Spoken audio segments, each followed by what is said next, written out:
Now, one of the things when I was doing some research on this and what was mentioned in the brief history here is really how influential when you think about, where first-person shooters ended up going, because I think a lot of first-person shooters ended up borrowing a lot of things from GoldenEye moving forward, specifically on consoles. How influential Virtua Cop was. I never even thought about that. Yeah, like that to me is wild. To the point, I didn't even know this actually, but in kind of looking some stuff up for this episode, the development of this game was interesting because it took several different forms before they kind of landed on what we have today. Of course, we pointed out in the brief history that it briefly began as perhaps a 2D platformer, at least in theory. But they also, in between like that and then going full FPS, it was going to be an on-rails shooter. Right. Just like Virtua Cop. And then they kind of were, during development, they were kind of like tinkering around with it, being like, well, what if we just let the player move around? And suddenly they realized it was way more fun that way. So this was also kind of Rare was literally becoming the ace in the hole for Nintendo as well. This was basically their proof of concept to be like, hey, we can make some really good games for you guys. And Rare, this wasn't obviously Rare's first game for Nintendo. They were developing stuff for the NES back in like 87 or something like that. So they had been around. And when all the third parties kind of jumped ship to like PlayStation, Rare just really, really stepped it up for Nintendo here. And it's crazy I knew that doing research and stuff that this was supposed to be on rails, which you can kind of see some of that still baked into the game a little bit. Mm-hmm. There's some of the levels where you can just kind of coast through, and the way that enemies are lined up and the way they funnel you from, point A to point B. I think it's the one level specifically where you have to take a photo of the satellite. I don't know what level that's called. It's in the first or second row. The bunker or something like that. I think so. You could tell like that's really that because it's all funneled. Like you're pretty much going on one straight line the entire time, walking up, going into an area, going up the steps, going around. It could easily be a rail shooter. Yeah, and there are a couple of like branching hallways in there, but every single time, never go left. Yeah, in that level, never go left. Exactly, because it's always a dead end every single fucking time. So yeah, it's essentially it's just one long line through that entire level. Mm-hmm. So you could definitely see that the DNA is there. I think that what can't be understated, and I know this doesn't really fit in any of the subjects that we have here, is kind of what I've alluded to earlier, is pretty much this changed the way that developers looked at first-person shooters on consoles moving forward in terms of, death animations, in terms of how to control your character, in terms of how to swap out weapons, all stuff like that, which a lot of that was already kind of present in Turok for the most part. But this just made it more realized and more better, specifically when it came to, human animations. Turok was dinosaurs for the most part. You had humans, but it wasn't as fluid. So considering all the DNA that was there, it's rather incredible when you look at how many games tie into a lot of where the modern gaming market is in terms of design, just because everyone's just at this point borrowed from everything in one way or another, unless you're just truly stuck in an old school mentality. So yeah, hats off to GoldenEye in that department. I think it's amazing.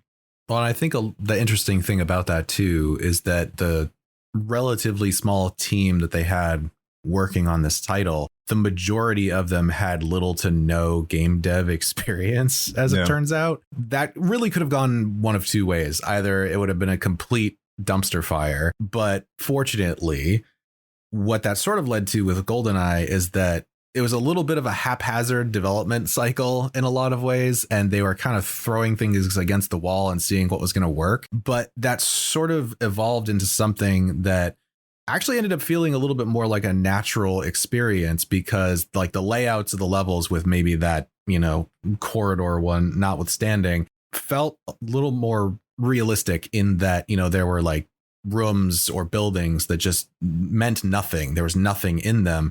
But realistically, those sorts of things would exist, and so it wasn't a very focused game dev mentality of like everything in this level has to have a purpose.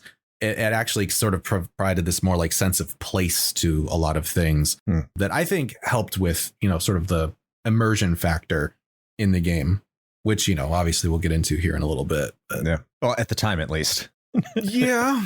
Mm-hmm. Let's bring this on back here. I know we've kind of been bleeding over to gameplay, and we have our own section where we do talk about that. But before we get to that, we talk about our own personal experiences with the game, and just kind of talking with Shane and Keith before that. Even though I have personal experiences, I don't think it's as in depth as either of them two. So I'll kick this one off and just say, yeah, I had this game when I was a kid, because if you had an N64 and you didn't have this fucking game, you were a loser.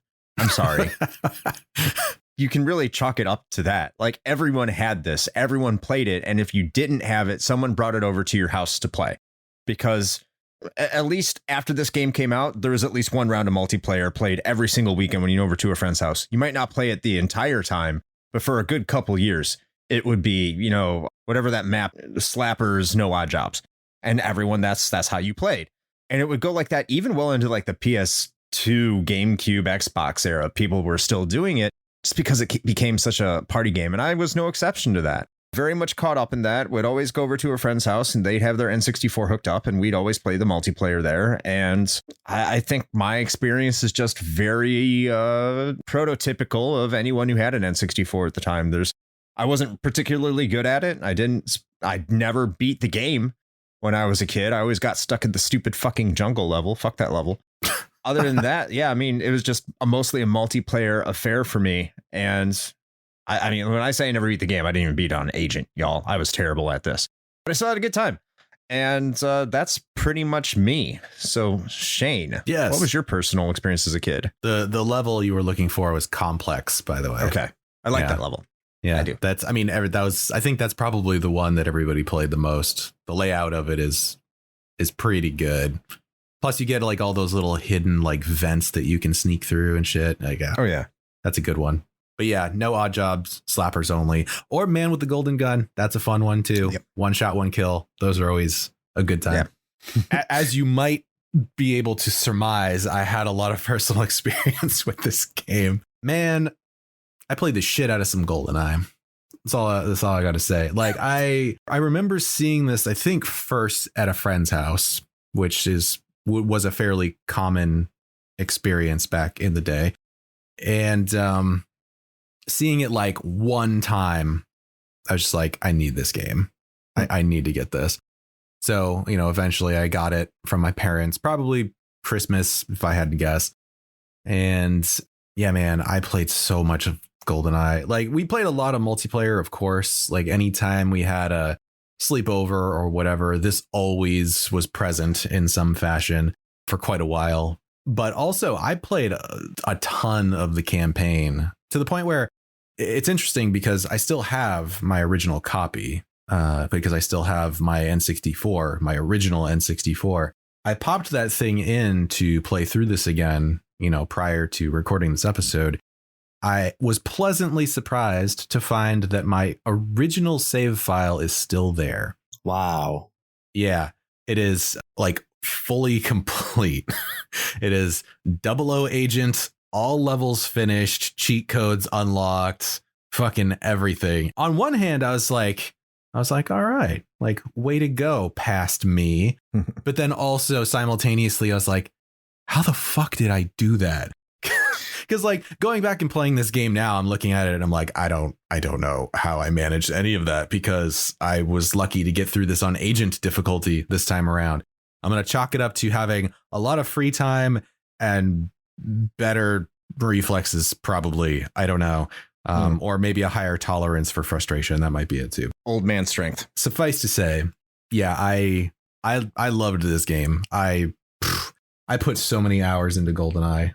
So it's been a little bit difficult for me, I think, to be like completely objective for the rest of this episode, but I'm going to try for you.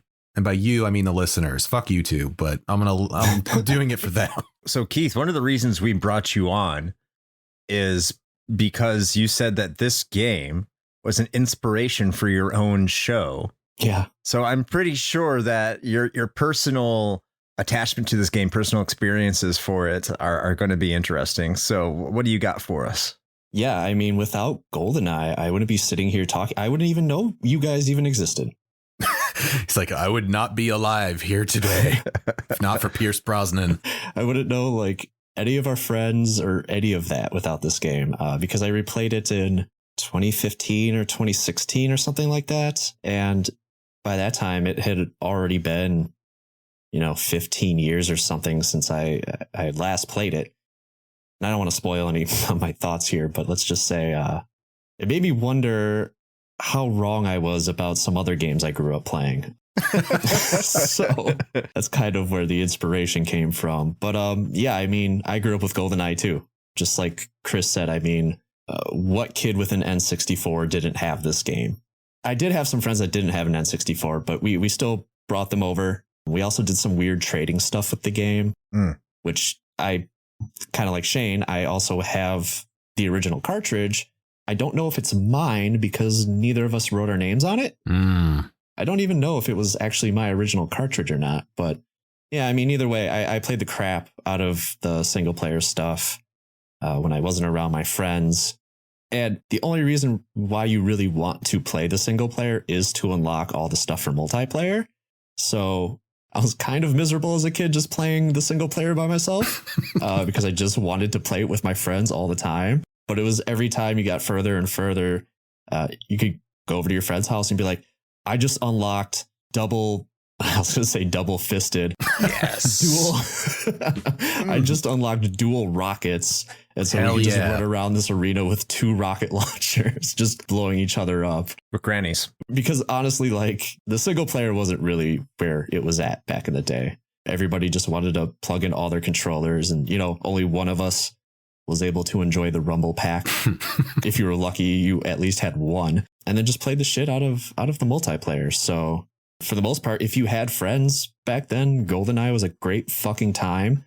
I did not play it into the 2000s or anything like Chris may have had, because my friend circle basically ditched GoldenEye for Super Smash Brothers in 1999. Makes sense. We never really looked back after that. So boo. And so you found new friends, right? Is what you're saying. You could say that friend groups did change a little bit, but he went with Mario Kart. I'm just going to assume it's because of Smash Brothers. Smash Brothers is great, yo. Yeah, sure. That's a game. Can't wait to do an episode of it to see how happy Shane will be. Oh, boy. The weird thing, though, I do want to bring up is that I had no idea what GoldenEye was when I got this game. I was not familiar with the movie. I wasn't familiar with any of the Bond movies. In fact, to this day, I think I've only seen 2 of them. One of them being GoldenEye. And I didn't even see that until like 2000 or 2001 or something like that. I actually think that's a great segue into what we think of this game's plot and the writing that's in that. Because this is based off a movie. How faithful is it? Shane, what's your thoughts on the plot of GoldenEye 007? That was weird. I know. It's so fucking GoldenEye 007. Was that your Pierce Brosnan impression? Yeah. It's like Sean Connery when he's like a few bottles in. And it's like when he's sober, because he's always drunk. So when he talks normal, Yeah, that's true. It's because he's fucked up. Zardoz. I am. So, yeah, well, also true. I mean, I don't honestly, I don't really have a lot to say about it because it is, for the most part, just a 1-to-1 to the movie, which I think is fine. I think especially, I mean, it probably meant less to someone like Keith, who just was like, what is a GoldenEye?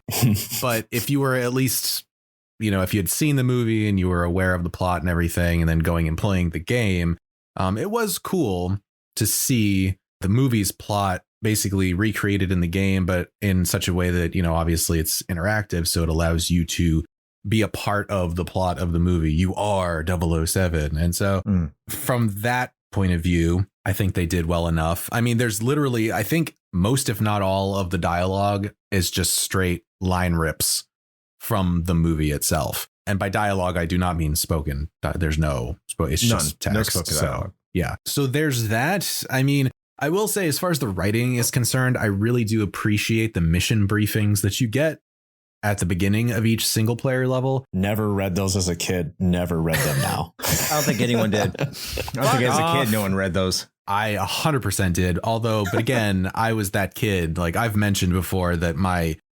pre-phone days, my bathroom reading material was my game instruction booklets. So take that for whatever you will. But they were sticky too. I definitely read those. I'm just going to skip right over that. And I actually really appreciated how they wrote them because, again, if you knew the movie and you knew the actors and actresses that played those parts, like, you know, M and Q and Moneypenny, they wrote them in such a way that it was very evocative of how those actors delivered their lines. Like you could hear them in your head. Like, so they did a really good job of nailing how each of those characters were portrayed in the movie, which I think was cool. And then, of course, Moneypenny is just fucking useless because like every one of her, like M and Q are always just like, all right, this is like what's going on. And here's your mission. And like Q's like, here's some gadgets for you because that's what I do. And I'm awesome. And try not to break my shit again. And then Moneypenny is constantly just like, oh, so you found another woman, did you? Well, I bet she's not as good as me, but that's fine. Like, you know, do save her, I guess, if that's what you want to do. The whole game, that's all of her lines. So she's completely pointless. But other than that, yeah, I thought they did a pretty good job with it. What about you, Keith? Yeah, I don't really have a dog in this race because, nice. I mean, it's there. You know, it's pretty faithful to the movie as far as I know, from what I can remember of the movie. I do know there are a few levels in the game that they are not scenes in the movie, but it's not distracting. You know, if you had never seen the movie, you would probably never know anyway. Right. I think it's pretty cohesive overall. Yeah, it's fine. Again, it's all about the multiplayer. I'm not fucking reading documents, you know, fucking. It's a dossier, Keith. A dossier. Dossier. Also, before you jump in, Chris, there was one thing I wanted to add because I just thought of it. That in addition to that, there is actually some dynamic dialogue in the game, and I didn't know this like up until just like yesterday because I experienced it while playing through the rest of this game. Because there's one level, I mean, not the only one, but there was one level that I died on several times. It's actually, I think, one of the ones that's not part of the movie. It's towards the end of the game where you start off in the elevator with, what's her name? Natalia, I think. Natalia, yeah. And you're just like, all right, hang here. I'm going to make sure the coast is clear and I'll come back and get you and you can do your computer hacking shit. And that level, if you take a bunch of damage clearing the dudes and those turrets, I fucking hate the turrets. Getting through that, when you come back to her, you'll be like, all right, coast is clear. And she'll say something to the effect of like, oh, you're hurt, James. But if you manage to do really well and you clear everything out and take minimal to no damage, she'll say something completely different. She'll just be like, you are magnificent, which again, maybe not like a huge deal or whatever, but I thought it was kind of a nice touch. Yeah. Yeah. There was a couple times like that too, like in Statue Park. Fuck that level. Where you get to the statue of Lenin, and if you have the gun out, he'll tell you to put the gun away. But if you turn around, you already have the gun down. He's like, oh, it looks like MI6 is their budget cuts are terrible because you don't even show up armed anymore. So yeah, there's little bits like that that are pretty creative. They're not rampant. They're not like all over the game, but there are points where you do see that. It is a nice touch either way. Yeah. Wait, they told you to put the gun down? Yeah. Yeah. Oh, boy. Did that not happen for you? I'll get into that in gameplay. I have some serious fucking problems with that level. We'll get there. That did not happen for me. Oh. So yeah, we'll get to that. We will get to that. In terms of like my thoughts on the plot writing, I'm kind of with Keith. I don't care much for Bond. I think the only reason when I did play it originally back in 97, somehow I had watched GoldenEye. For whatever reason, GoldenEye was somehow more in pop culture than Bond movies were for me up to that point. Like, I'd never seen Tomorrow Never Dies. I think the only Bond movie I've seen is GoldenEye and whatever the first movie the most recent Bond was in. That's about it. I don't know. I just don't care for Bond. It's not my deal. I think they're kind of boring, and like they're boring and over the top at the same time. Like I don't know. They're just not my jam. I don't care for Bond at all. That being said, like, yeah, this game mirrors the plot of Bond. If you know the movie, if you don't know the movie, you're not going to have any real fucking clue what's going on, because again, most people aren't reading those documents or taking all the time to read that much, word space right before a level. You're like, okay, what do I need to do? And that's what you're looking for. And then once you get into the level, pretty much any storytelling relies on the player to kind of have some idea what's going on in the movie itself. Mhm. So if you have no idea what happened in GoldenEye, you're going to be lost for a lot of this game, which is kind of bad storytelling, because this game did come out a year and a half after the movie. And a lot of people, which means you had plenty of time to see it, Chris. That's what we're getting at. Sure. On Netflix in 1997. That was great. Rent it from Blockbuster like everyone else. That is true. I will say this game probably did get a lot of people to watch GoldenEye. I almost guarantee it. Like, a lot of people probably went back to go see it at their Blockbuster, and then probably went to go see Tomorrow Never Dies because of it as well. Well, Tomorrow Never Dies, I think, came out a few months after this. So it probably did put butts in seats. Yeah, definitely. But I think that's a flaw of its writing, though, is that it relies on you to know most of the plot of the original game. So there's a lot of things that you do that you don't understand why you're doing, or you don't care that you're doing.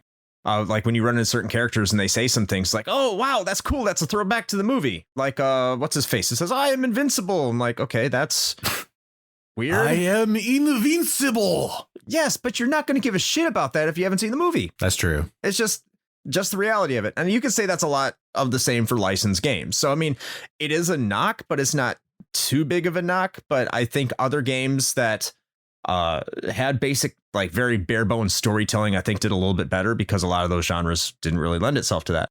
But you also do see that in first person shooters, because at this time, I mean, Half-Life was still a year away. So actually having any sort of real exposition or storytelling in a first person shooter, they hadn't truly figured that out yet. So for a 1997 game, in terms of trying to tell a story and trying to tell a plot, it's admirable. I mean, it's certainly trying to tell a story better than Doom did or Duke Nukem did. That's for sure. True. But it's still a far cry off, no pun intended, from where the genre would end up going. Yeah, that's actually a good point now that you bring it up, because, yeah, I mean, it's kind of their onus to kind of make you invested in the story if it's such a close tie-in with a licensed property. Mm-hmm. I do want to say that I don't have a lot of familiarity with the boomer shooters of the time. So prior to actually replaying this for the show, and knowing that I had like this huge blind spot in my history there, I actually played a lot of the games that came out prior to this. So I replayed stuff like Doom and Quake and Strife, which was kind of the only game that really tried to implement a story. Yeah, it was a little mixture of like a little bit of like RPG storytelling than it was just you're roaming around a map and people are saying things at you like GoldenEye does. So that's the only one that I found really did that fairly well. I played Star Wars Dark Forces as well. That didn't do a very good job of the storytelling. That was the only other console first person shooter that I had played that came out, I think, just a year prior to this. The storytelling was not great there either. I also don't care about Star Wars. So, take that with a grain of salt. So, yeah, I mean, for better or worse, I think you make a totally valid point, Chris, that I think it does lean very heavily on the player kind of already knowing the story of GoldenEye, or at least having some idea of how it plays out. I will say, again, a lot of that is supplemented by those mission briefings that apparently neither one of you gave a shit about. No. They do fill you in on the ongoing plot of the game and the movie, as well as give you details on like kind of how the next mission is going to play out and some things that you can expect. And so they are useful, but they're so long. Yeah, it's flavor text. Am I the only person that played Magic? Like, you guys got to have an appreciation for like the flavor text that gets added to things. Not when it's mandatory. World building. Sure. I just want to go shooty, poo, pew, pew on the Russians. That's all I want to do. That is another fantastic segue, because we're about to talk about what we're going to spend probably a ton of time on, which is the gameplay. Keith is doing your job for you. Yeah, I know, right? Where we do the pew, pew, shooty stuff. I love this, Keith. You need to be on more often. These are making segues so seamless. So how about you kick off this one for us, Keith, because you haven't started off a section for us. So Oh boy. here we go. Buckle Where do up. I start? Shane, you can take your headphones off if you want. Yeah, it's fine. I'm gonna go get a drink. I'll be back. So first of all, my first real complaint is that the game defaults to inverted aim, otherwise known as reverse or upright, according to the game. Rare's British, so I don't know. That must just be some weird British terminology that they're using there. But Bottoms up. upright is the actual way you want to play a video game, the regular way. I feel like I have a feeling this game is responsible for a lot of people nowadays who are just used to inverted aim, which is like I don't understand that. I don't get it. Do you guys play inverted aim? I used to. No. Yeah, No. because when you're driving a car and you need to make a right hand turn, you do not turn the fucking wheel to the left. You just don't do that. I mean, maybe not the best comparison considering the Listen. inversion is vertical, but Yeah. sure. I mean, I'm not defending inverted controls, by the way. I think they're garbage, but If you spend a lot of time in aviation around airplanes, like I did for the first part of my career, then inverted is more natural. that's the only time it makes yes. sense, though. 100%. Is if you are like Yeah. Afterburner, sure, okay, invert the controls. That totally makes sense. But when you're trying to zoom in with a fucking assault rifle, that's totally different. And it catches me, even as someone who's played this game a lot, it still catches me off guard. And I have to like adjust for it. Yeah, but you can swap it. You can. Well, yeah, you change can. it. You can Yeah, you swap it. can. Yeah, it's just annoying that is the default. Yeah. But I suppose again, Rare is British, so they probably thought it was the best. So since we're talking about the controls, I apologize to all your British listeners out there. I don't. I do want to be fair to this game a little bit. So they do offer up a couple different control schemes, right? I stuck to the default, which they call Honey. I don't know why either. I read that they are all references to Bond movies or Bond The Bond girls. characters or something like that. Beyond me, I have no idea. But so anyway, so when I typically play these games for your show or playing them on my show, I stick to the default controls because I feel like that's what the developer intended. I feel like that's kind of like what they thought was going to be the best for the average person, right? Right. So going through those options, I didn't, again, I just looked these up, but looking at whatever the solitaire option was it seemed like it probably would have been the better option for me, or at least it looks like it emulates almost closer to what we know for first person shooter controls. Mm-hmm. But again, I stuck with the default. And so this is okay. Oh boy. All right. The controls are a huge problem. Really? I don't say. It's asking a lot of you. And a lot of that is, of course, due to just the N64 controller kind of being dog shit, unless it was purposely being used for a first party developed game.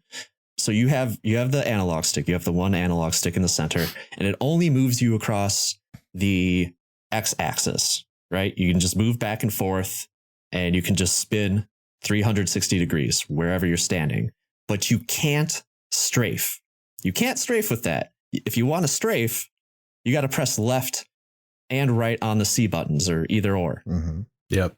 And then when it comes to aiming, don't fuck it. Like, you better just have the fucking auto aim on.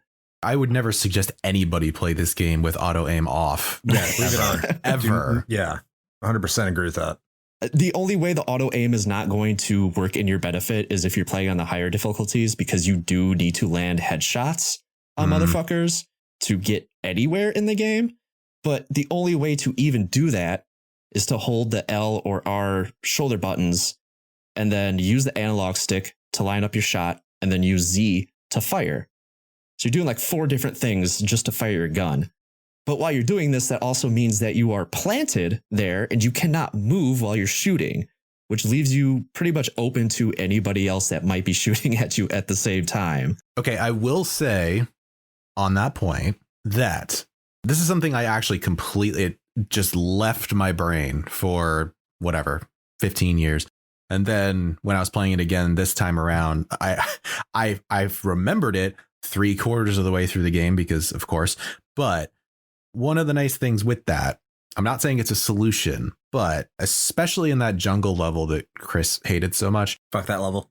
One of the things that helps is that you're right. You are totally planted. You're a sitting duck when you're aiming. But if you have the aim engaged with the shoulder button, if you go left or right with the analog stick, you pop out, like you peek around a corner. So like if you are tactical about it, you can stand behind like a tree or like the corner of a wall, hit the aim button and then tap, like push over to one side or the other, and you will peek around the corner and you can shoot. And that actually gives you cover. That's actually pretty cool. Right? Did not know that. I'm just waiting for this plane to go by. I'm still angry. Maybe it's just me. Maybe I just had a hard time with just the movement using the analog stick, because even trying to get behind cover would have just felt really clunky, because I either would have overshot the cover or I might have been turned around the wrong way. And then all of a sudden there's an enemy on top of me or turning the corner and also shooting me. There's something, your character moves slow, but also moves like they're on ice also, if that makes any sense. Yeah, it does. Yeah, I know what you're talking about. I'm not done with this aiming though. Let me go back to the aiming real quick. All right. You're just gonna rip this aiming to shreds. Because the fucking I hate the manual aiming, because the reticle, when you're holding the shoulder buttons down and that reticle pops up, it has the worst propensity to center itself. So I always found myself constantly wrestling against the reticle because it just wants to do its own thing.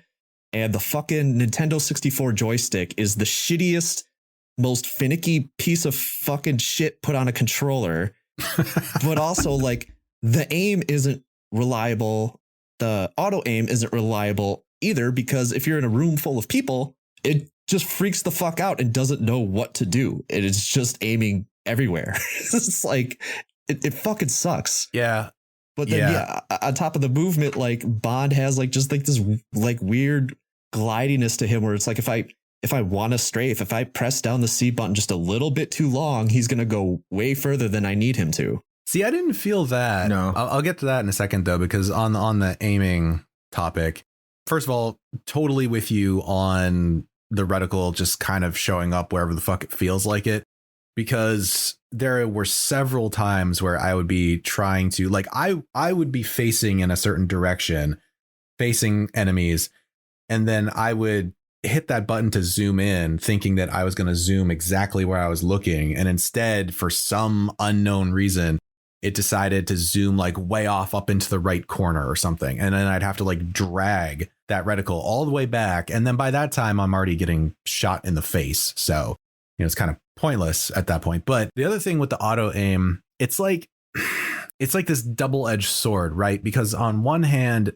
because they're trying to make an FPS work on a console, and not only on a console, but on a console with a batshit insane control scheme.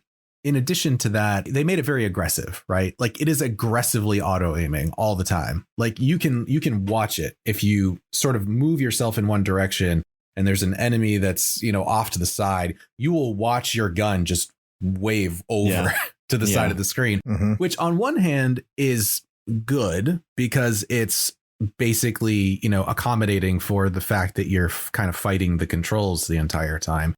And so it's helpful. But then again, to your point, and this is going to get into some other parts of the gameplay here, which is this game just has a propensity to just throw dudes at you. Yeah. Just constantly. From behind. It's just mask off. They're not even trying to hide it. That like literal groups of like half a dozen guys will just spawn in a hallway and just keep coming at you over and over until you finish a level. There are those later levels where their idea of difficulty is just constantly respawning enemies. Yes. Absolutely. And in those scenarios, that is when the auto aim just ends up being probably less helpful because, to your point, it's just like, it's a target rich environment. I have like 8 guys in front of me. I'm just going to pick one and kind of hope for the best. None of the controls like complement each other. Like all of these mechanics are actively working against one another. I will disagree on that on one point. Okay. One point. I actually really like, and I don't think either one of you do, but I actually really like how they implemented the strafing in this game, because I actually agree. Okay, that's surprising. But it does take a little getting used to. But that's just a commentary on this entire control scheme anyway. But once you do get used to it, it's strangely intuitive. I'm not going to lie, because yes, you are moving around with this one analog stick, and it is basically look spring movement. So it's something you'd never want to use in like a PC shooter, right? Like if you were playing Quake, look spring is an option. And basically what that means is like, you with the mouse, like if you're looking around, you can also basically move your character forward and backward with the mouse also. That's dog shit. Don't ever do that. That's what this entire game is, because they kind of had to with that one analog stick. And so it does take a little getting used to, but I think it was pretty ingenious with the C buttons, because if you get accustomed to it, you can actually get really good at like strafing around corners and like basically doing curves with your movement, where you'll be moving to the side with the analog stick and then you're strafing at the same time. And so you're strafing and you can adjust your view with the stick, basically almost kind of like drifting, actually, like in Mario Kart. You're kind of drifting like around corners. And you can, if you get really good with that, you can actually be pretty effective.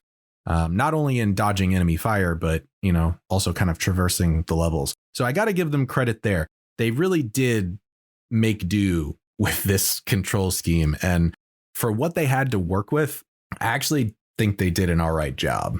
Yeah, I'm just going to try and catch up to what's already been said here and kind of summarize my own thoughts on just mechanics. To the first point, the reticle, holding down R to shoot things on the default control setting, complete dog shit. That reticle aiming system it's crap. And thankfully I didn't play this on the higher difficulties, because if that's what you have to do and shoot guys in the face in order to get anywhere, I just wouldn't even bother, because it's not worth it in my opinion. You actually have to get really used to it. To the other points in terms of just the controls in general and using the C sticks to, you know, strafe, or what was going on at the analog stick, I think that's something, yeah, when you're playing it now and you're going back to it now with how the control scheme evolved, which I think either really started to mature in either 99 or 2000 with Alien Resurrection, is when they had the 2 analog sticks with the PlayStation, to finally get to a point with what we have today. What you look what Rare did with the control scheme, it's actually pretty ingenious. You don't find this on PlayStation with Doom. That was out at the time, or any of the Saturn games. And even when I tried playing Duke Nukem 3D on the Saturn, it was a complete disaster. Because they just hadn't figured this shit out yet. And they didn't really even have the capabilities on that controller, nor the PlayStation controller on the default. So you look at like the N64 is probably, out of those 3 base controllers, not including DualShock, probably the best controller in order to do anything with the first person shooter in 1997. I know the DualShock was right around the corner, but let's be real here. That's the best you could have done. And if you plug in a second controller, you do have that option for dual analog control, I think. I don't know if that's unlocked or if that's on default, but that's something you can do. I know a lot of people didn't. I think a lot of people didn't even know about that either. Yeah, they didn't. I don't think they really look for it, because why would you? Now, to the auto aim, yeah, you need to have the auto aim, especially, you know, you don't play with that off. So there's some good and bad about that. Like, if you get to a point that you can freely kind of move around with Bond and the auto aim is working and you just keep moving forward, and this goes to the enemy point as well, I think it's a lot of fun. Like, I had more fun with this than probably any other first person shooter I played for this podcast up until this point, when everything is working. Like, you're moving forward, you're moving fluently, you're shooting dudes down, and yeah, it can be a lot of fun when your auto aim is working. It's when it tries to get more strategic and specific, and when your auto aim just for whatever reason decides to stop working when it just worked, that's when you start running into problems. Because that's the problem with the auto aim. Yes, it can be overly aggressive, but then sometimes it just checks out for lunch and says, go fuck yourself. That's a problem, is some inconsistencies. Now, when it comes to the bad guys, I never had an issue when there's like a swarm of bad guys, because I just hold down the button and I'd shoot. Now, if you took any damage, you would stop doing your auto shoot and you have to re-engage your trigger, which was... Oh, God, that is so frustrating. Yeah. Holy shit. It's so fucking annoying. Yeah. But more to the point when it comes to these bad guys, in most levels where you have infinitely respawning bad guys, and first of all, that's not a consistency across all levels, so it doesn't really set an expectation of what you can expect, whether enemies are infinitely spawning or whether or not they have set places, because you have both, depending on what level you're in, which also bullshit. But when they do have infinitely spawning enemies, not only do they continue to spawn, but they continue to spawn behind you. Yep. Not where you can see them, behind you, and start firing at you from a point of disadvantageous position. Whatever. I'm trying to use words here I don't understand because I'm stupid. The train level. Yes. That's a perfect example of that. The train level, Statue Park, a lot of them where they spawn. They always shoot from behind you. And I'm assuming on higher difficulties, they're not as stormtrooper-ish with their aim. So you're going to get hit a lot more often. If you can't see them and you take damage, you only know that they're there when you start hearing the sound, which I thought was fantastic. We'll get to that, but you're not until they start firing at you. But by the time you turn around, because turning around is rather slow, as Keith said, you're already starting to take damage. And if you don't know where body armor is, or if body armor is really well located, those bullets cause a lot of damage to you and you're going to be dead fairly quick. Mm-hmm. There's a lot of stuff going on here that can either make this game extraordinarily fun or extraordinarily frustrating, and sometimes within the course of 30 seconds. And back then, that's fine. In 1997, this is all good.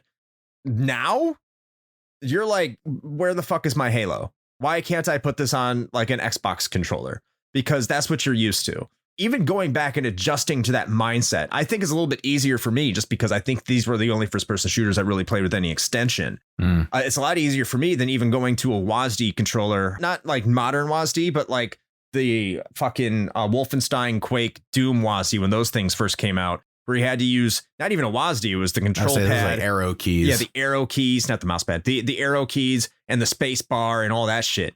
Like that's harder to go back to than this game. Yeah, I mean, all the bitching is valid. It's just how you apply it. If you put it in context, I don't think it's as bad. But yeah, when you apply it to modern standards, it's going to absolutely frustrate some people. Well, okay, but here's the thing. If you're talking specifically about just the controls, I think I would tend to agree with you for sure. I mean, I'm supremely biased in this because I played this to no end. And so for me, it was like riding a bicycle. Like I went back. I haven't even touched this game in at least a decade. And I went back and sat down on my couch, and within 5 minutes of the first level, I was like, I remember everything. I know how to strafe. I know how to do everything. I'm good to go. Let's do this. That is not going to be a typical experience with someone who hadn't ever played this before, or someone who is picking it up back in 1997. So, I have to divorce myself from that. So in that sense, I think you're right. The other thing I want to point out, though, because we've been harping a lot on the controls, but not so much on the actual gameplay. Yeah. And that is, I feel like I have to give them credit for what they tried to do here. But I feel like in most cases, the moment you step outside of just a very basic run and gun, get from point A to point B, things start to completely fall apart. Yes. When they start to try to do, especially on the harder difficulties, when you have more objectives. And for the record, I actually think that's a cool idea. There's 3 difficulties in the game, right? And so on the first difficulty, most missions are bare bones. The objective is like fucking finish the level and like maybe do one thing. Okay, great, fine, super easy. You get more unique objectives as you get into the harder difficulties. I think that's a really cool feature. It really helps with replayability, and it truly does actually make the game more difficult, not just in giving the enemies more HP and having them do more damage. Like there's actually mechanical difficulty there, which I think is awesome. However, the way that most of those objectives are actually implemented are total dog shit. Again, we can go back to Statue Park. That is a prime example of this, where the objectives are not clear at all. So like you could actually completely miss your first objective, which is talking to the NPC that you're supposed to talk to, because he's hiding in a fucking shipping container in the corner of the map somewhere. that's behind you. And I accidentally killed him. See, there you go. And then, but that's a good point, because that happens too. Like, you will just straight up shoot a dude or something. Like, oh my God, I'm going off on a tangent here. Yeah, but like, I went into that shipping container, turned around, I'm like, oh my God, there's a guy, and I fucking killed him. Well, or like Boris, like towards the end of the game, when you go into the facility and you're supposed to, you know, disable GoldenEye and all that shit, and the computer programmer Boris, you see him there. And he's just like, oh, don't mind me. I just do the computers. And then he pulls a gun on you. So like my first inclination was like, I'm going to cap this motherfucker. So I did. And then the game lets you continue playing, right? Yep. And you just like go and do your shit. And you're like, all right, things are going great. And then you get back to the door to open it up for Natalia to come through. And she was like a coworker with Boris, you know, lore of the fucking movie. So like if you killed him, like 15 minutes after you killed him, you go and you're like trying to progress the level, and Natalia shows up and she's just like, I saw what you did on the cameras, James. Fuck you. I'm going to go wait in the car. Is basically what happens. And you fail. You fail the mission. And so you have to start the whole thing over again. Yep. So that's a perfect example of that. But going back to the statue park thing, because that's the best example that comes to mind, is like not only the NPC thing, but then you have the meetup with Janice, who is just 006, Alec. And that whole thing of like, you know, put your gun down or whatever. If you're like me as a kid, or like most kids, I think, where you're just like, oh, I'm just watching this dialogue happen. That's cool. And you don't actually put your gun away. You fail the mission and they kill you. OK, that's another step in that mission where you could just completely fail, like full stop. All right, fine. So you put the gun away, things continue on. Then you have a timer to get back to this helicopter, and like you get back there, you save Natalia, you get away from it before it explodes. Great. You're supposed to find the black box recorder for this helicopter, which is orange, by the way. You would think logically, you're like, oh, the helicopter's right here. So obviously this black box should be, I don't know, right fucking here. It's not. And not only is it not, it's in a random location. Oh, it might be. Every Every time. Every single time you play that mission, that black box will show up in a random spot on the map. So sometimes, and I had this happen, it will show up literally right at the bottom of the hill that you're standing on. It's like right there. Other times, it'll be halfway across the map in bumfuck Egypt, and you don't know where it is.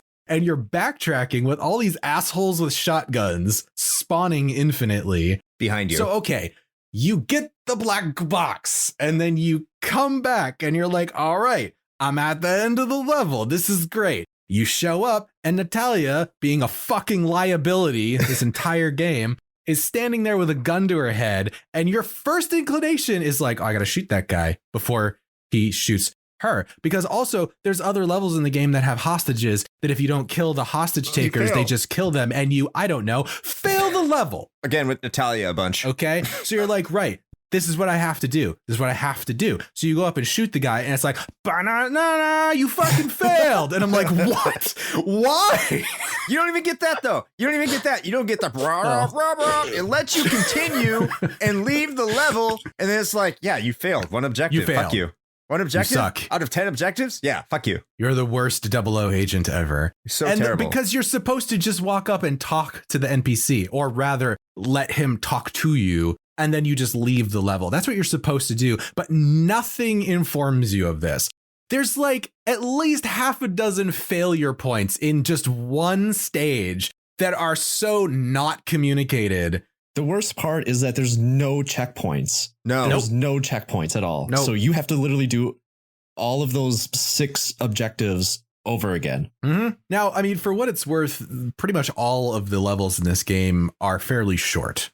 So yeah. I guess at least you've got that going for you, that, you know, you're not in for another 30-minute level or whatever, but still. It still gets to the point where you're playing one of these levels, especially Statue Park, fuck that level. You still have to do those objectives in a certain order, and you have to talk to NPCs, and you can't advance the text. You have to see it over and over and over again. Mm-hmm. I don't care if it's a 5-minute level. I'm getting pissed. Like if I have to play that motherfucker 4 or 5 times. But that's not just the only level. I think your point on the objectives is extremely valid, and is one of my biggest problems with this game. is sometimes you can think you do everything right and you fail it. Even the complex, one of my favorite levels, you have to take a picture of a satellite, and this is on the basic agent difficulty. Oh, yeah. What does the fucking satellite look like? Because the graphics are ass. Like, what is this? Or how do you take a picture of it? If you don't have a manual, don't get me wrong. You have a manual, you can read it, you can do it like Shane did on his toilet. You know how to access your camera and your inventory. But if you don't, you're just pressing A, you're not going to cycle to a camera. So you're like, where is this? Or you just continue through the level, you get to a door because nothing has stopped you before. And you get out and you never took a picture of the satellite. And you're like, because you can't tell what the fucking satellite is. And all of a sudden you get out and it's like, oh, you failed this objective. I'm like, I didn't even see a fucking satellite. I didn't see anything to take a picture of. What do you mean I failed? And it's not just the only example of that. There's other ones, especially in that one level where you have to take like a picture of the map, or you have to do some things to certain, or hack into certain things. Like, how do you do this, or whatever the case might be? Like, what exactly does it want me to do to what?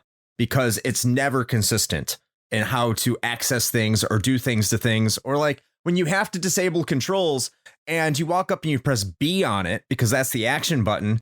And then you bring in the enemies and it's like, oh, we're going to send people in now. Failed objective. Because when you press B on anything, that causes you to do the action that you're supposed to do with your objective. But no, in this case, you have to shoot it. Do you know what level I'm talking about? Where like the snow and shit, with the comms tower. Yeah. The surface. I was going to be one of my examples. Well, go for it. I want to steal your thunder because you haven't been able to talk too much because you've been screaming. I mean, essentially, I'm going to just echo everything you guys have been saying. I mean, a lot of these missions are incredibly archaic. They're fucking stupid. In theory, yes, it's a really great idea that they implemented here, but the execution is just not very good.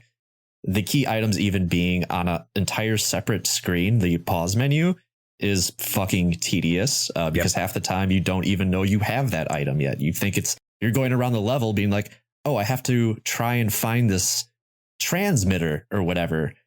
And like 10 minutes later, you're like, where the fuck is this transmitter? And then you go into your menu and you're like, oh, I've had it since the start of the level for some reason, I guess. So, all right, I don't know.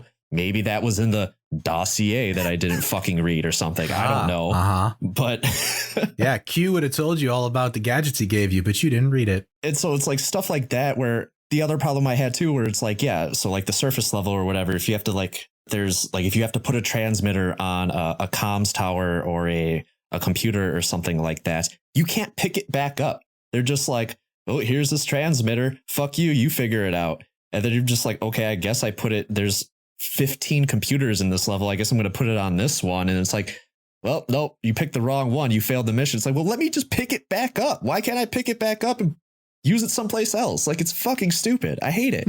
Well, that surface level too, the second one specifically, that was another one that I actually had to look up a walkthrough, which I am like embarrassed to even admit, given how much experience I have with this stupid fucking game.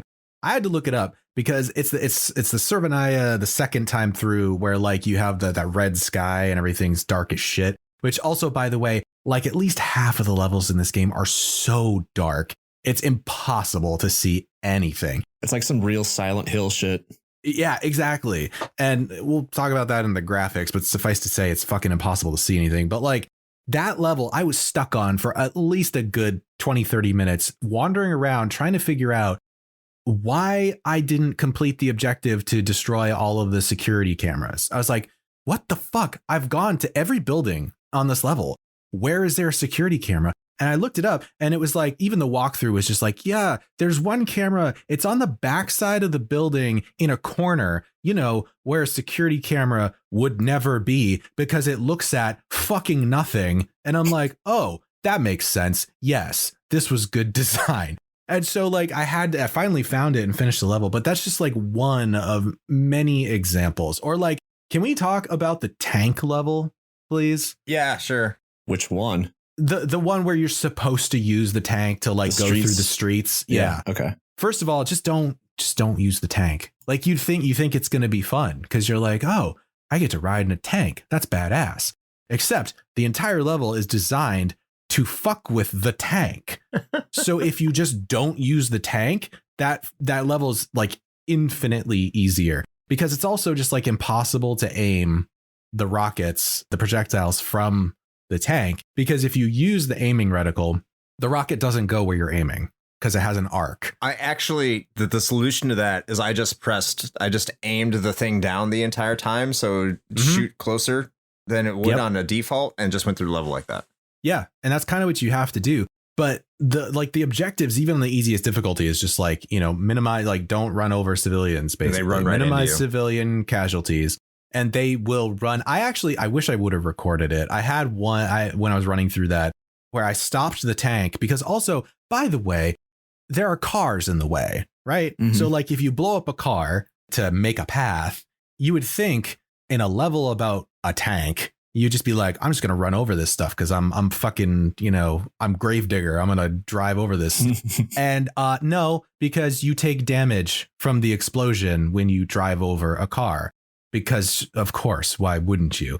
But anyway, I stopped the tank to shoot a car to wait for the explosion animation to finish, which kills the momentum of the level completely, by the way. And this civilian runs in front of my tank and will not leave. He was just sitting there running in a circle in front of my tank. And I'm like, do you want to die? Yeah. And I ended up running him over. He does. Like he was the one casualty I think I ended up with. But point being, is the entire conceit of that level is like, remember in the movie when James Bond gets in the tank to chase them down in the car? That was cool. You can do that. Don't do that. Just run. Just run. You know what's funny about all this, Shane, is you said that you were going to be yelling at me and Keith over our opinions on this. Yeah, that's true. And the thing is like at the end of the day, I actually still really have a special place for GoldenEye.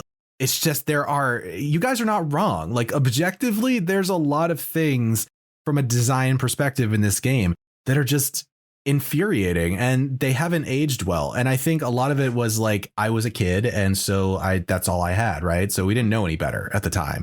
And to your point, Chris, like there were a lot of things this game did that hadn't been done before. Right. And so that was novel. That was different. And I feel like those things helped to kind of gloss over a lot of maybe the shortcomings that we have here. But like coming back to it now with 25 years of iteration on gaming and FPSs, yeah, there's a lot that, there's a lot to left be desired here. I know we've been talking about the gameplay for like an hour. There is something I want to bring up, and it's actually something Shane brought up earlier. The levels themselves, yes, they are incredibly atmospheric. They're very large. They have places that exist that don't technically need to exist. That's great and all, but I think it's a problem. I don't think these levels are that good. It's those missions and your objectives and stuff that kind of make some of those areas worth it. But I think from a design standpoint, they're incredibly generic. A lot of them are just very wide open, empty spaces. And if they're not at their worst, they are literally just a hallway that you walk down. Yeah. And what makes those empty areas even worse is that there's no really discernible landmarks or anything. So you can never exactly tell where you are because there's no map in this game either. No. Mm-hmm. I just wanted to touch on that. I don't know if you guys would agree or disagree. Oh, I entirely agree. I would actually say that the levels where it's more open are worse than the ones where it's a narrow hallway that kind of funnels you where it wants to go. The open levels are extremely frustrating. And not only is there no map, there's no marker or indicator to where you need to go for your next objective. I mean, you can pretty much figure it out, so you don't necessarily need it. And in many ways, I like it more than what was commonly used up to this time, which is find the correct color key card to go in the correct color door and just keep on doing that. I think it's a little bit better in terms of creativity and how they approach that, because I think that was way overused by this point. I'm happy that it was left in the past. Yeah. But yes, I think you're right. I think in terms of overall design, even though you eventually would get it, it is too samey. It is too open, and there's not a lot of distinguishing landmarks, which actually segues into our next section really well, which is how this game looks and its graphical presentation, which I don't think we're going to spend too long on this, just because I hope we're all in agreement. It's maybe we'll start with the fanboy here with Shane. Oh, okay. How do you think this game looks. Dude, it's an N64 game. It's aged like milk, man. Like it's, I mean, dude, okay. And you know what's funny is, and I, by the way, if you're listening to this, then fairly soon after, if you're listening on release, I fully intend to play GoldenEye HD on stream. I'm going to do that. Keyword HD. The funny thing about that, though, is like even in HD, like you can still, it actually makes it almost worse in a way, because it's like, oh man, this is all nice and crisp. And then you get an up close shot of like Pierce Brosnan's face and you're like, oh God, what happened to this man? And it's that way with all of them. I mean, God, like at the time, again, it was novel. It was cool. We didn't know any better. OK, no, it was peak technology at the time. Right. So you're just like, oh, fucking look. Yeah, that's obviously Pierce Brosnan. That's obviously this other person, blah, blah, blah. Like they actually had their faces mapped onto the character models. Like that was cool. But much like what I've said in the past about other N64 games, another one that is close to my heart, which is Gauntlet Legends. That one also aged like shit because everything in there is just mud. All the textures are mud. This gets worse with this game. There are certain levels where it's fine. And I think you made an excellent point. I think this game is at its best when it's more linear for many reasons. But even in the graphics department, for a couple reasons. One is that for the most part, most of the more enclosed spaces are more interesting to look at. There's more going on. They've got more texture work happening. That's cool. Also, again, if you had seen the movie, they did a really great job of recreating these locales. So kudos to them on that one.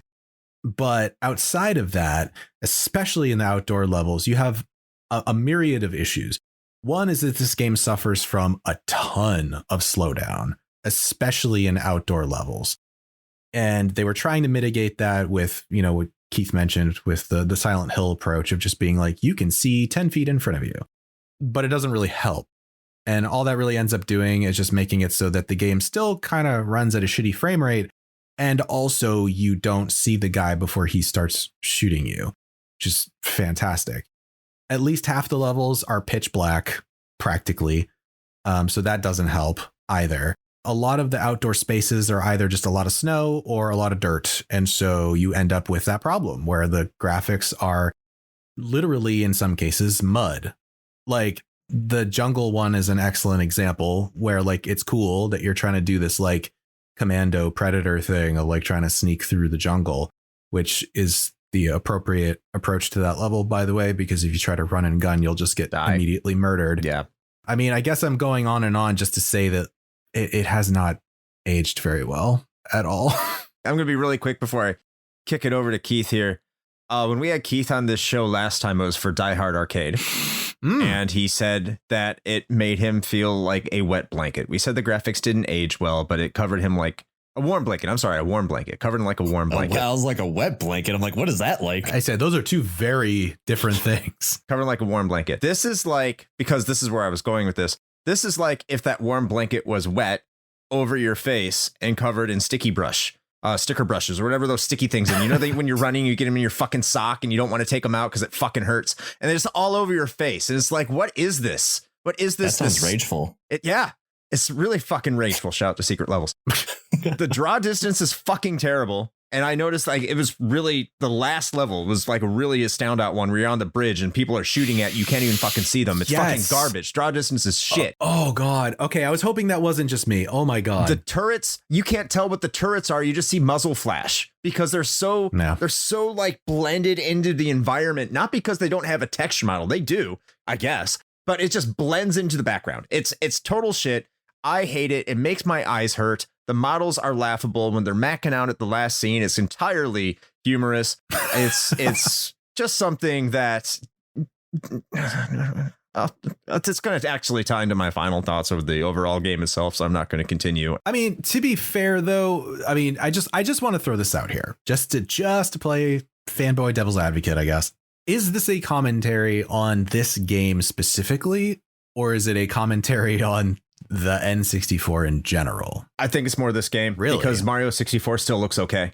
I think there is a lot that you could say with a lot of games have this problem on the N64, but it's not universal. I think it's a design choice. It comes down to color palette. Yeah, I agree. A lot of it comes down to that. I agree, but I think it's a color choice that was very common for the time, and when you put it on the N64, it didn't blend well. So when you see more colorful games on the N64, they have a lot of soft texture, and it does look like, I've said this before, like someone smeared Vaseline all over your screen and punched you in the face. But for the most part, like you have a lot of colors, it holds up fine. It's when you get to the more darker grays, greens, all that shit like that you have the same problems that you do in GoldenEye. Yeah. But there are games that get beyond it and you can get over on it. So it's not really a N64 thing, but it is because developers chose to make a lot of the N64 games like that. Okay. I guess that's fair. Sorry, Keith, kicking over to you. Actually going to be surprisingly a little more positive. Wow. I am going to get some negative stuff out of the way first. And as far as the slowdown goes in this game, there can be a lot of shootouts, and God forbid you accidentally shoot a desk chair or a wooden table and it explodes like an Iraqi car bomb for some reason. And you've got like a room full of enemies. It really drops the frame rate. It is fucking awful. But even as a kid, I actually always kind of thought that this game looked ugly. It's the faces. It is the facial mapping, honestly, because it's just these very blocky models. And you've got like these gigantic polygonal heads, and just smack dab in the center of these heads is just like this static face. It's really fucking weird. It almost seems like the face is a little bit too small for the model. Mm-hmm. It's always looked weird to me. I feel like the only model they really spent time on was Brosnan's model, which is like weird because you almost never see it. His face is ugly too in this game. Yeah, well, yeah, they're all ugly. Yeah, they're all ugly. I feel like that was probably the most tolerable one. But yeah, maybe. So as far as like, looking at giving a positive spin on this, I do appreciate a lot of the model changes, because the further you get into the game, there's wardrobe changes, and like I said, even though you don't see Bond's model that often, even his model changes in like the beginning cutscenes or the end cutscenes of a stage or whatever. I thought that was kind of nice. I also think it's a very, I guess this kind of goes back to the gameplay a little bit too, very smart of Rare to put in like a bullet trail so you know where you're getting shot from. Yeah. Because, playing Doom or fucking even worse, Wolfenstein 3D, you are just getting absolutely blanketed with bullets and you have no idea where they're coming from. At least in this, there's the bullet trail and you can kind of see like, oh, somebody's shooting from behind me. I need to turn around. Or there's somebody down the hallway that's shooting at me. So I thought that was kind of nice. As far as, I guess, how ugly this game is, and we didn't talk about multiplayer in the gameplay or anything like that. I don't know if we're going to touch. No, we didn't. Did you guys play multiplayer? Oh, yeah. Played a ton of it. Yeah. For this recording? Not for this recording. No. Probably why I just completely skipped over it in my rageful ranting. Although we probably should mention it because that's like a huge part of this. I did jump into multiplayer for this with my brother. I mean, we can talk about that later if you want. But I think one of the things that actually benefits the multiplayer the most is the graphics, because there's not a lot going on with the graphics. And so when you think about how Rare had to split this into 4 quadrants on one single CRT back in the day, I mean, there was no slowdown. Not that I remember back then when I was playing with a bunch of kids. I remember that differently. But oh, really? Okay. Yeah. But now playing with, having played with my brother, I didn't really notice anything. Granted, it was just the two of us, but I think the graphics there benefit multiplayer just a little bit more than it does in the single player campaign. Yeah.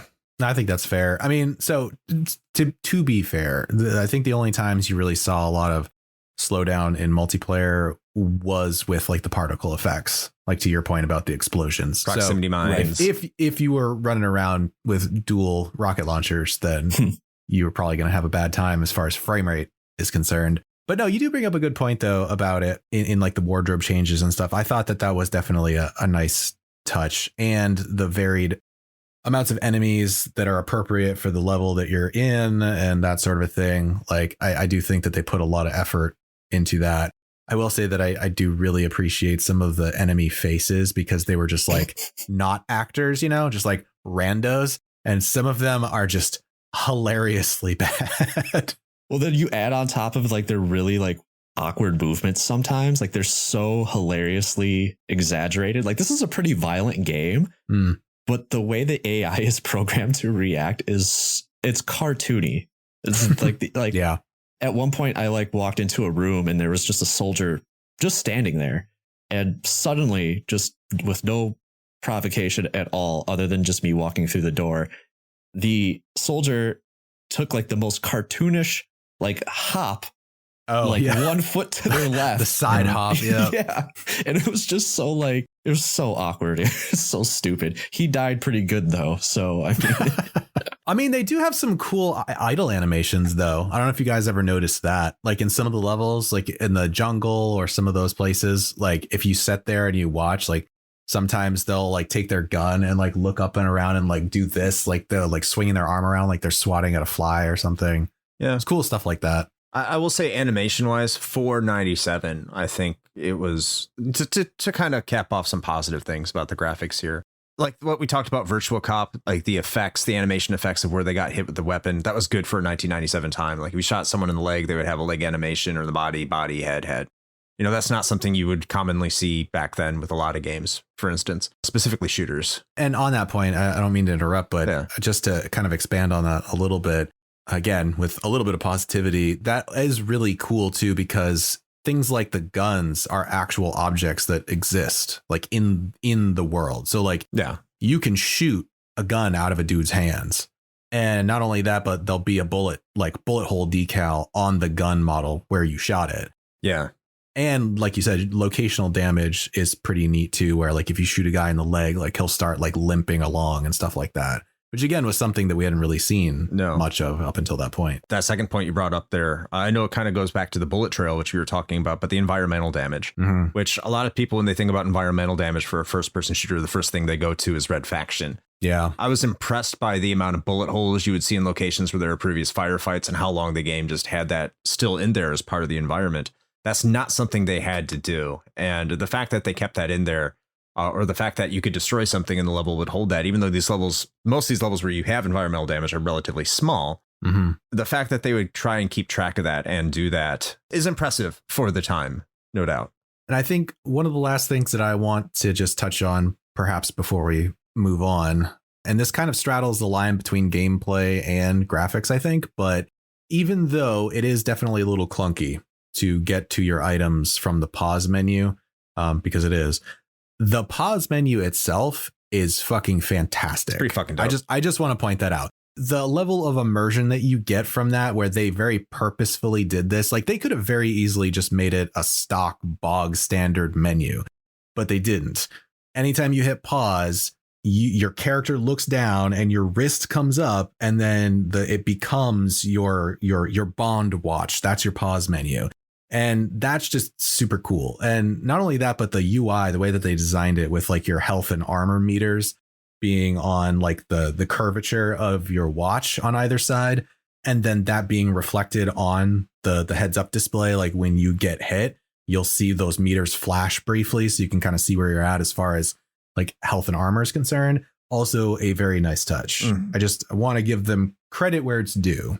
Shifting back to something you said earlier, Keith, you were talking about the multiplayer.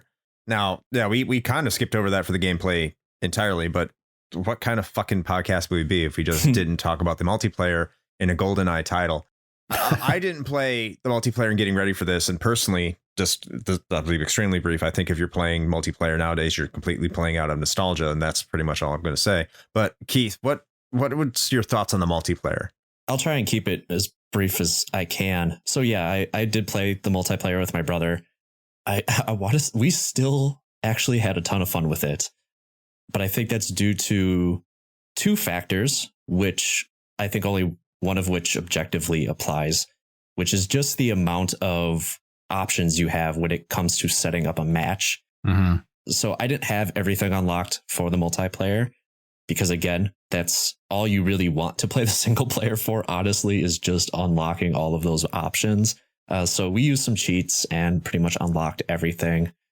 I mean, there's just, the options are pretty basic, but the way you can mix and match them and kind of make some creative modes it's not as robust as maybe something like Halo or something like that, but for 1997, where you can just set up something like where you can just dual wield rocket launchers or use only like proximity mines, or the infamous slappers mode, which I feel like should just be called choppers because it's more of like a karate chop than a slap. Slapper sounds funnier though. It does. True. Choppers sounds mildly racist. Like I was gonna say like a syndicated cable television show, but yeah, Sure. we go with that too, I guess. Chopped was the show you're thinking of, probably. No, I was thinking of American Choppers, but yeah, Or Choplister. Well, speaking of mildly racist, so as for the maps themselves, they're essentially just shorter versions of the single player campaign maps. They're not all included. I think there's only like 6 multiplayer maps, if I remember right. I believe there's 10 or 11 actually. Oh shit. Okay. Total. But yeah. The arenas are actually very, very well designed, I think, considering how quickly Rare slapped this thing together and shoved it out the door, you know? Yeah, that's what's wild about it. Is like the multiplayer was totally an afterthought. Like they did it in like the last 6 weeks of development. And actually the devs didn't even tell Nintendo or Rare that they were doing it either. They just did it. And they just were like, hey, it's done now. It's going in the game. And they were like, oh, okay. That's nuts. And it turned out to be like the best part of it. Yeah, I mean, I think when I think of multiplayer maps, and I'm gonna kind of sound a little nostalgic here, but it's like, yeah, GoldenEye nailed it. I mean, when you think of just an open arena map in a first-person shooter, GoldenEye has it. I mean, I wish you were able to jump. That was the only thing that was kind of like, well, whatever. But it works within its limitations. And then I think the other reason why we enjoyed the multiplayer so much is just how, again, fucking terrible the controls are. Because there's just so many situations where we would accidentally stumble upon each other, panic, but then because the controls are so bad, just on your screen, you would just see this incredibly polygonal model just awkwardly shuffle backwards into a wall and then like just quickly slide along it until they ran into a door and then ran backwards down the hall. Like it's terrible, but it was hilarious. Yeah, it was complete chaos. That's I think that's part of why it was so enjoyable. This might have been the only reason that the controls were a good thing, is because it contributed to 4-player multiplayer, especially just being complete and utter chaos most of the time. I think the only real mark against the multiplayer is eventually it doesn't become fun. And I noticed this even as a kid, because once you memorize the map, all you're really doing is going to where the best weapon drop is. And then that's all it becomes. It is just a race to the best weapon, and you are just absolutely dominating everybody. Yep. Race to get the Kevlar and a rocket launcher, and then exactly just own face. Yeah. No, that's a good point. No, I will. Of course, I 100% agree with you on pretty much all of those points. And I think it does bear noting that given the context of 1997, most multiplayer like this was just straight up deathmatch, which in and of itself was already like an innovation with like Doom, right? Like that was huge. It was one of the reasons that Doom was so big. But this kind of took that and iterated on that in a really great way, in that not only are the majority, I will say some of those maps are maybe not fantastic, but the vast majority of the multiplayer maps are laid out extremely well. You do have multiple avenues, you have hidden passageways, things like that, which are really cool. But you have that core deathmatch, and then they put on top of that all of those extra features that, Keith was talking about, which again, they didn't really have that before. So not only were you just doing straight up death matches, but now you could have some control over how those played out. You could specify rules where you could be like, all right, we're going to do, no guns, karate chop slapping only. We're going to turn on big head cheat mode, so everybody looks ridiculous, and, whatever. And we're going to stick with this particular map or what have you. And that was that level of agency that, players didn't really have over that stuff up until that point. And so I do think that is a huge reason why it was as popular as it was. Now, going back to it now, I mean, a lot of those features are still a lot of fun. I mean, you still have a blast. I remember, and I think Chris, you might have been there. I think you were there. One of the last times I played GoldenEye was actually at a local tournament. I was there. That, yep. Yeah, that one of our game stores was hosting. As it turned out, I'm still pretty fucking good at GoldenEye multiplayer. Point being is that like it's still fun. Like going back and playing it now, it is still a good time. If you get, a couple people together and it is just plain fun. Is it something that is going to trump like a lot of the other multiplayer out there now? No, definitely not. There's definitely better experiences. But, if this is what you're going back to and you're choosing to play this game specifically, like you're still going to have a really good time with it. Yeah. Everything you said, I'll echo, but there's a reason why when Halo 2 came out, this game in Perfect Dark, no one played them anymore. Yeah. I mean, that's valid. Yeah, for sure. Yeah. I don't really have anything to add. Like I said, I mostly played this casually. It was fun back then. I haven't played it since. So good. I'll just echo everything you guys said. And speaking of echoing, we can get into the sound here. What we have in this game in terms of the music and the sound effects. And I'll take this one to start off here. And I'll say I was pleasantly surprised by the sound quality. And that's everything in terms of the music and overall sound direction. Now, there's no spoken dialogue, which is something that Shane said earlier. You don't have any voice acting and voice work, which could be good or bad, depending on what would have happened, because this seems like one of those scenarios where you get voice actors and they're not the original voice actors and they sound like James Bond at home, which, okay, fine. Overall, like, yeah, the music like is actually really, I think it was like really good for an N64, and just the overall sound quality and what was going on with it. I was taken aback. I did not remember this game sounding this good. This was also with the sound effects, which, look, I don't have surround sound, I have stereo sound, but you're not going to get too much out of that. But everything sounds like it's supposed to. Like the gun effects are really good. The explosions are good. You can hear things in the distance. You can hear things coming up from behind you. Maybe not necessarily because, no stereo or surround sound. Well, no, surround sound more specifically. Like the game does a very good job of giving you audio cues when a threat or danger is near. And that's important for a game where you keep on having enemies bullshittedly run up from behind you. You need to know that they're there. Sound direction overall, was not expecting it to be this good. I think it's outstanding. I think it's excellent. Even like when you're in that elevator stage near the end and they have elevator music playing, and then as soon as you run out of the elevator, you have more of the rock music playing in the background. It's very like having that environmental music shift was very cute and nice little detail as well. You're not going to hear any bitching from me in terms of sound design. Shane? I would actually 100% agree with a lot of that. This soundtrack fucking slaps, man. Like I don't even care what anybody says. Every track in this game is fantastic. And I know, and I based on the notes, I think Keith is going to have something to say about this, but I actually really liked what, Grant Kirkhope did with this. It fits, right? Because you got to remember this is, mid to late 90s action movie Bond shit. So it's a whole lot of like squealy guitar and butt rock, which fits perfectly, honestly. I don't know, man. I think he knocked it out of the park. I love this soundtrack. And even just like, it's so iconic too. Just the pause music, like when you bring up your watch and like that, like lounge style version of like the theme is just, it's so good. And then the sound direction also, as you pointed out, is great. I think a lot of times on the show, we tend to say like, yeah, everything sounds like it fucking it's there. Sounds fine. And I guess that holds true here too. But I do think it is a step above. I think a lot of the sound effects are great. The guns sound, and this is something that I've tried to communicate before, but especially with shooters, sound direction for guns is like of the utmost importance because you get a different feeling from it depending on how it sounds. Like if you use a shotgun and it doesn't sound punchy, it's going to feel like a bad shotgun, even if it's not.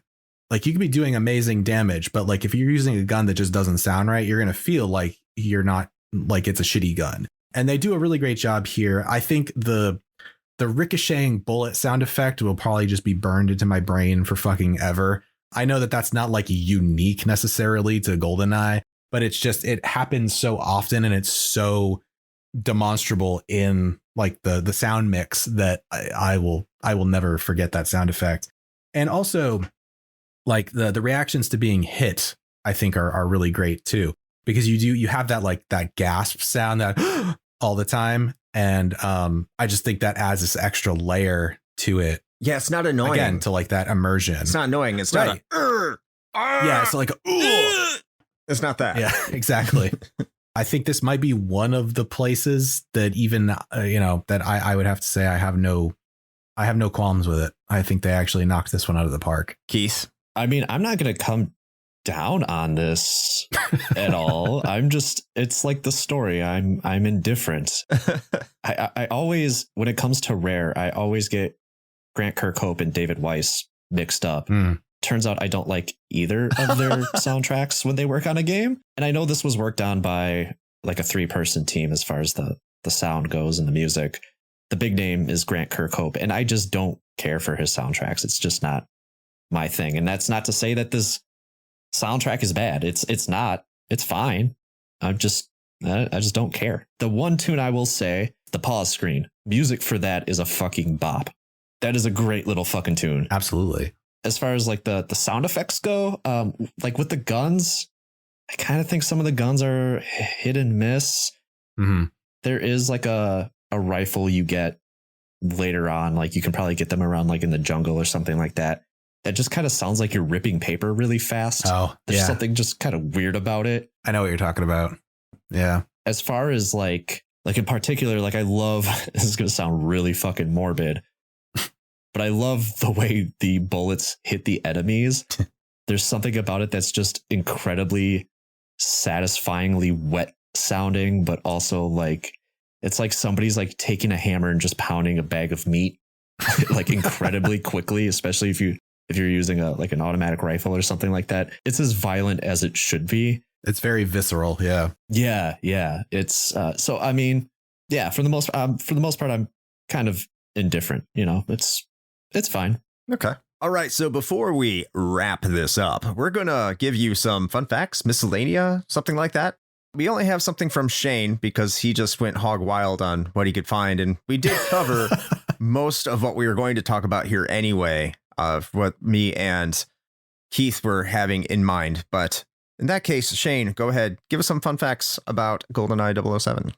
Yeah, sure. I mean, I tried my best to kind of weave these into the conversation naturally, but some of them didn't really have a good spot. So that's what our miscellaneous section is for. So just a couple of things I wanted to point out that I thought were interesting. So development on the game began before the team even had an N64 dev kit available to them. So the initial builds of GoldenEye were actually created and tested on a Silicon Graphics workstation, which is not uncommon for the time.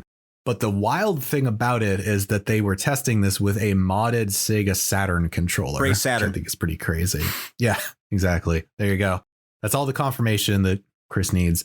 One thing that we didn't mention in the gameplay, and I probably could have figured out a way to get it in there, but there was an idea for a somewhat brief amount of time during development to have the player actually physically pop in and out the rumble pack from the controller as the means to reload their gun in game.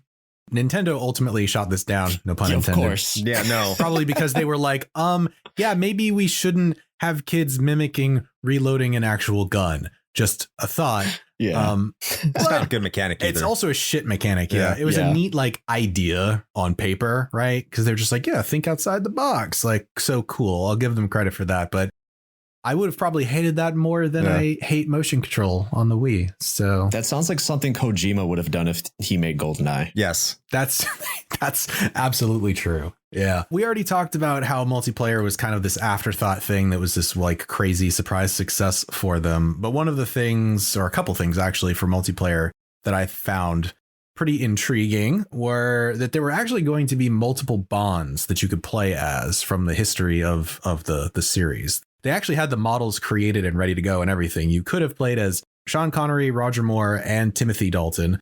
So those all would have been options to play in the multiplayer maps. But ultimately that got scrapped due to legal reasons because they were like, yo, we can't actually use the likeness of these people unless they sign off on it. And they weren't going to bother doing that. So it is still in the game's code, though. So like, I think you can like Game Shark your way into at least seeing the portraits of them on the multiplayer select screen. So those are actually still in the game. Just to add on to that, there is actually some promotional material that's still out there from when this game came out that has some screenshots of that character select screen. Yeah, and so actually, they still kind of snuck it in there. But well, I was gonna say, I believe, if I'm not mistaken, that I think one of the screenshots of the four-way split multiplayer that's in the actual manual, if you look close, some of those character models are in that screenshot too. Maybe that's what I'm thinking of. Yeah. Well, it was both. It was both. So you're right too. It was in some of the promo stuff like early on. And then the other piece about multiplayer is that, you know, we mentioned that not all of the single player maps were ported over to multiplayer. 2 of them were going to be. They wanted to have Statue Park and the Cradle in there as well, to the point where, unlike the other single player levels that were just not included at all, the game code actually still has proper item placement locations and all of that work done for both of these levels, but it just wasn't implemented. There are some theories around that for both. One is that Statue Park is, surprise, too fucking dark to see anything. And also it was just open. It was an open space, so it doesn't really lend itself very well to deathmatch. And the other thing with the Cradle is, if you've played this game, you know that that's the last level of the game, and it is notorious for slowdown in a lot of spots, worse than some of the other levels. And this was just exacerbated by having 4 people in the map at the same time, to the point where you were having like single digit frame rates, and it was just like impossible to actually play competitively. So that's probably why those 2 were not included. 2 other things I wanted to cover here. And yes, Chris is right. I kind of went hog wild on this, but you know, that's probably not entirely surprising. Chris did mention this as well, but there is a full on ZX Spectrum emulator buried in this game's code. And it is bundled with several titles. I think it's like 10, right? Chris, is that what it is? I think it's 10, something like that. Yeah, 10 games that were also developed by Rare for the ZX Spectrum back in the day. That was when they were still called Ultimate Play the Game, which I'm sure glad that they changed their name to Rare. Name. It's such an awful name. So I guess there is a way like to basically hack that to be workable.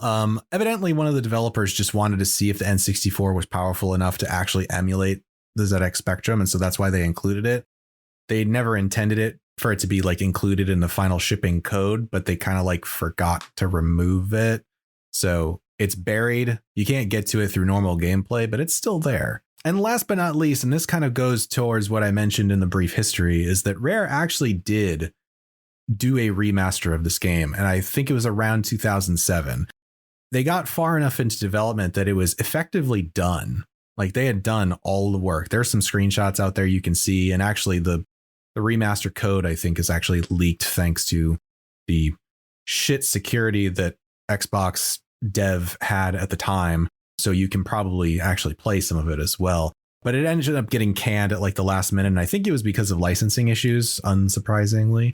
And so that's part of why the general sentiment at this point seems to be that we're not entirely sure if Rare's ever, or anybody is ever, going to have like a true remaster of this game, largely because licensing is just a shit show. And so that's probably what's going to cockblock this from ever actually coming out. Rumors are swirling up again, though. So, and they're always going to be there. So if you're listening to this and it has been confirmed or it has been announced that there's a remaster, we're not psychics. We're just saying there's rumors there. There's been rumors forever. There will be rumors forever if it never happens.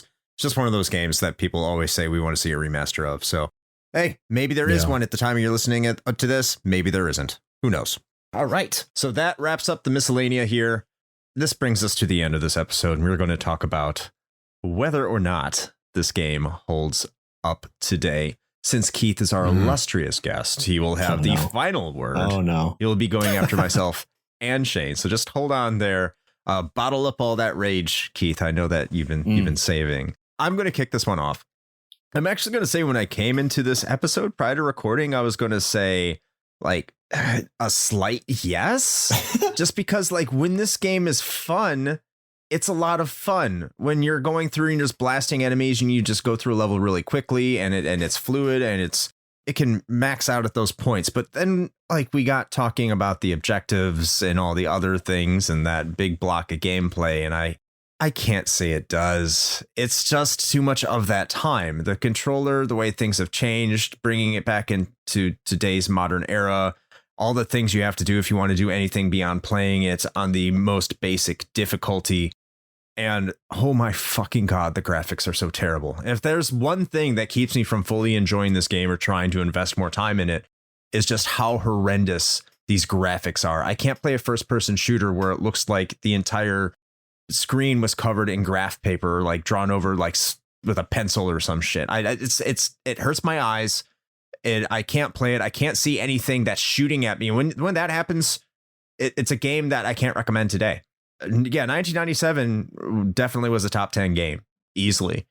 Today, not so much. I understand there's nostalgia there. There's bursts of fun that you can have with it. And if you've never played it before, give it a look just for historical curiosity reasons. But other than that, yeah, it's severely kneecapped by elements of its own design of its era. So I'll end it there. Shane? So I, on the other hand, was going to come into this episode fully prepared to say, yeah, this game's a lot of fun. You should try it out. After having gone back, played through it again, through the single player campaign from start to finish on the easiest difficulty for sure.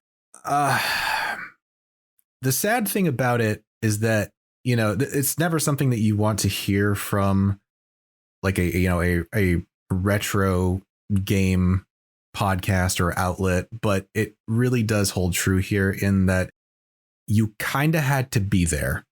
The game is good, and it's held up in this high regard, and I 100% am on board with this game's placement in pretty much like almost any top games of all time list. I do not argue with that whatsoever, but it is not because it is a game that stands the test of time. It is not because it's something that you can go back to right now, especially with no prior experience, and have just an enjoyable experience. It is on those top lists because of what it was at the time that it was released. So you really did have to be there in order to appreciate what GoldenEye was and what it did.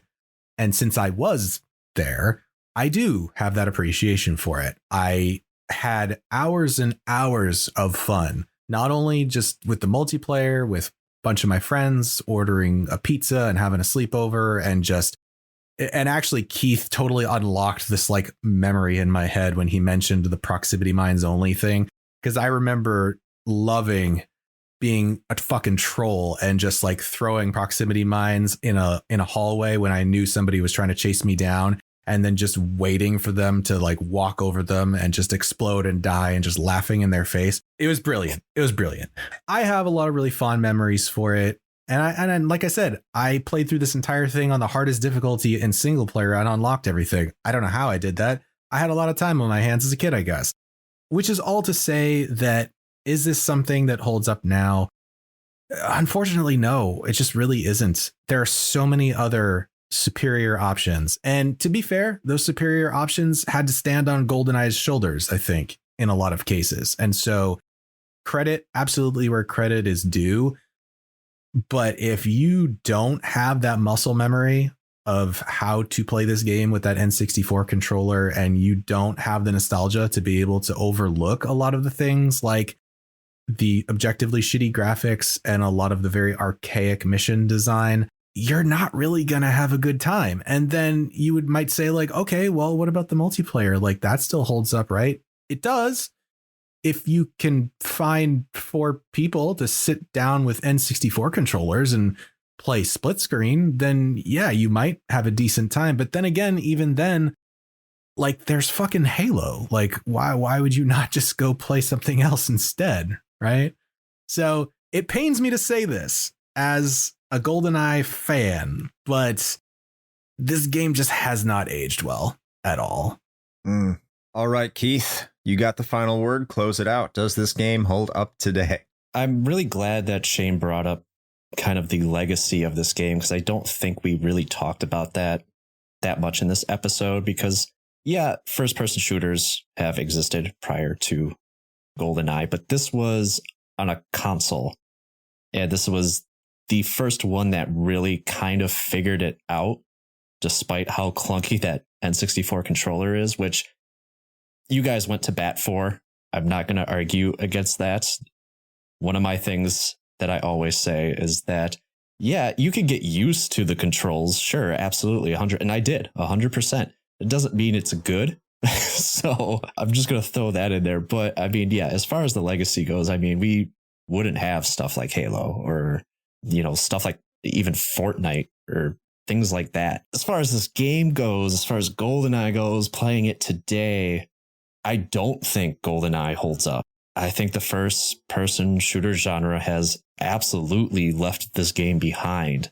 Again, I played a whole bunch of first person shooters that came out prior to this game that in comparison, like some of them don't do things as well as GoldenEye does, but some of those I found were, as far as the gameplay goes, were a lot easier to jump back into and play in it and have a good time. So I think even compared to some of its contemporaries at the time, I don't think GoldenEye was as good as some of those were in 1997. But again, the N64 was relatively popular. So GoldenEye was available for people who had consoles, and PCs were becoming pretty commonplace, but they were still pretty expensive. So, I mean, this was kind of the easy choice. When we talk about, you know, people wanting a remake and stuff like that, I don't understand that. Like, I don't understand if people want another licensed game based on a 1995 movie in particular, because that seems very selective. Or do they just want a really good first person shooter? Because I think really good first person shooters, they exist. They're out there right now. You can go play any modern first person shooter and it wipes the floor with GoldenEye, which in a way, I guess, answers my question, right? Because I guess people just really want a GoldenEye game for some reason, just specifically GoldenEye. They just really want to recapture that nostalgic feeling that exactly you'll never get. Mm-hmm. This is why I came up with my show in a lot of ways. I think GoldenEye is the poster child of nostalgia, just completely pulling the wool over your eyes. Like most people that are yearning to play this game, to have a remake, they don't have an N64. They don't have a copy of this game, which is the only way to play this game. Mm-hmm. Really. Well, Shane played on PC, but you know, that's could be a whole other conversation. But I wish GoldenEye was more widely available so people could finally play it and be like, get that stink face going and be like, okay, this is not what I wanted. This is not what I thought this was. But yeah, I don't know. Maybe I'm wrong. Like I say, it's okay to like a video game. No, I don't think you're wrong. Like I said, it's, you know, as much as I hated it at the time, I'll take the Blizzard approach where they said, you think you want it, but you don't.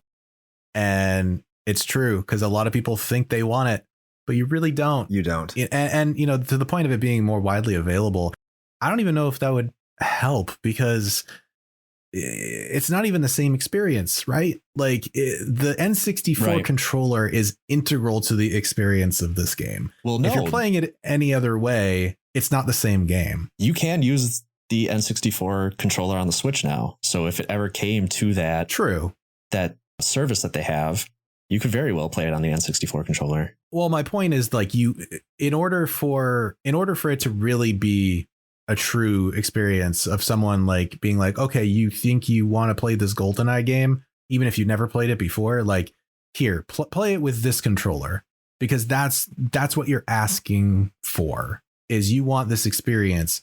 Then, you know, that's how it was back then. Because, like, to your point about me playing it on the PC, that trivialized the game, because a lot of the difficulty of the game, I played it and beat it on 00 Agent difficulty this week on PC because of how easy the game is when you're actually able to aim at things.